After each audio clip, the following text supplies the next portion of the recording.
కాకినాడ జిల్లా పిఠాపురం నియోజకవర్గం గొల్లప్రోలు పట్టణంలో భారీ బైక్ ర్యాలీ నిర్వహించిన జనసేన పార్టీ ప్రధాన కార్యదర్శి నాగబాబు.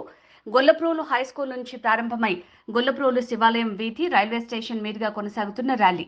ప్రచార వాహనంపై నుంచి ప్రజలకు అభివాదం చేస్తూ కొనసాగుతున్న కొనిదెల నాగబాబు ర్యాలీ. ఈ ర్యాలీలో పాల్గొన్న సుమారు 3,000 మంది కార్యకర్తలు.